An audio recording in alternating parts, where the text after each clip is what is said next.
12ஆம் தேதி முதலமைச்சர் மு.க.ஸ்டாலின், ராகுல் காந்தி கூட்டாக தேர்தல் பிரச்சாரம்.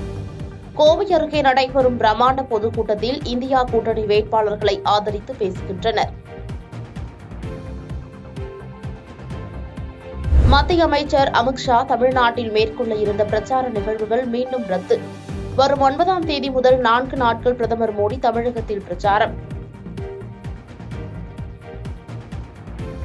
கச்சத்தீவு பிரச்சினையில் பாஜக நாடகம் ஆடுவதாக எடப்பாடி பழனிசாமி விமர்சனம். கச்சத்தீவு வழக்கில் மத்திய அரசு பதில் மனு தாக்கல் செய்ய வலியுறுத்தல். எடப்பாடி பழனிசாமி பிரச்சார கூட்டத்தில் பங்கேற்றவர்களுக்கு 500 ரூபாய் விநியோகம். அதிமுக பணப்பட்டுவாடா குறித்து தேர்தல் அதிகாரிகள் நேரில் விசாரணை.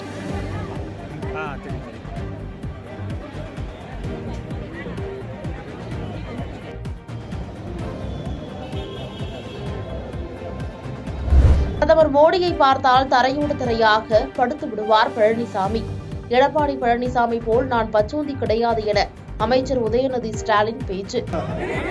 நீங்க 2021 சட்டமன்ற தேர்தல் தமிழ்நாட்டில் இல்ல, இந்தியாவில் மட்டும் இல்ல, உலகத்திலேயே இப்படி முதலமைச்சரான ஒரே வெக்கங்கெட்ட தீவன் இந்த தேர்தல் பத்திர ஊழலை மறைக்கவே கச்சத்தீவு பிரச்சினையை கிளப்புகிறார்கள். மதுரையில் வெங்கடேசனை ஆதரித்து கி. வீரமணி தேர்தல் பிரச்சாரம். பாஜக கூட்டணிக்கு வாக்களித்தால் மத்திய அரசிடமிருந்து அதிக நிதியை பெற்றுத் தருவோம். சாதிவாரி கணக்கெடுப்பை பாஜகவும் நடத்தும் என்று அன்புமணி ராமதாஸ் பிரச்சாரம். பாஜக மிரட்டலுக்கு பிறகும் அஞ்சாமல் அதிமுகவுடன் மெகா கூட்டணி அமைந்திருப்பதாக பிரேமலதா விஜயகாந்த் பேச்சு. தேர்தலில் பாஜகவுக்கு முடிவு கட்டியே தீர்வோம் என்று ஆவேசம். அனைத்து தேவைகளையுமே நிச்சயமாக பெரும்பாலானவை தொழில்துறை, கல்வித்துறை, விளையாட்டுத்துறை, அமைச்சை செய்து மக்களுக்காக இந்த கூட்டணியும் நமது வெற்றி வேட்பாளரும் உங்களுக்காக நிச்சயமாக உழைப்பார் என்பதை தெரிவித்துக் கொள்கிறேன். மயிலாடுதுறையில் சிறுத்தையை பிடிக்க தீவிர நடவடிக்கை. சிறுத்தை நடமாட்டத்தால் 9 பள்ளிகளுக்கு விடுமுறை. நெல்லை மாவட்ட திமுக அலுவலகத்தில் வருமான வரித்துறை சோதனை. பணம், பொருள் எதுவும் கிடைக்காததால் திரும்பிச் சென்றனர். மக்களவைத் தேர்தல் நடைபெறும் ஏப்ரல் 19ஆம் தேதி தமிழ்நாட்டில் பொது விடுமுறை. தலைமை செயலாளர் சிவ்தாஸ் மீனா அறிவிப்பு. தமிழ்நாட்டில் கத்திரி வெயில் தொடங்கும் முன்னரே தகிக்கும் வெயில்.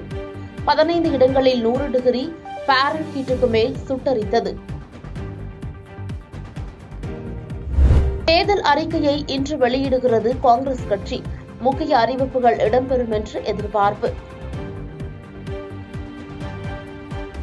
விசாரணை அமைப்புகள் பாஜகவுக்கு செயல்படுவதாக மேற்குவங்க மாநில முதலமைச்சர் மம்தா பானர்ஜி குற்றச்சாட்டு. பாஜக மீது தேர்தல் ஆணையம் நடவடிக்கை எடுக்க மம்தா வலியுறுத்தல்.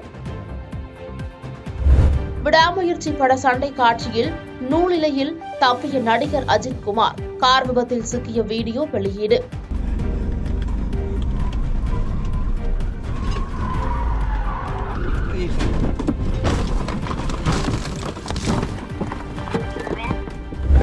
ஐபிஎல் கிரிக்கெட் போட்டியில் பஞ்சாப் அணி திரில் வெற்றி. குஜராத் டைட்டன்ஸ் அணியை 3 விக்கெட் வித்தியாசத்தில் வீழ்த்தியது. பாதகம் செய்பவரை கண்டால் நாம் பயங்கொள்ளலாகாது பாப்பா. மோதி மிதித்து விடு பாப்பா, அவர் முகத்தில் உமிழ்ந்து விடு பாப்பா. அண்மை செய்திகளை உடனுக்குடன் தெரிந்து கொள்ள இணைந்திருங்கள் இயம்நாடு தொலைக்காட்சியுடன்.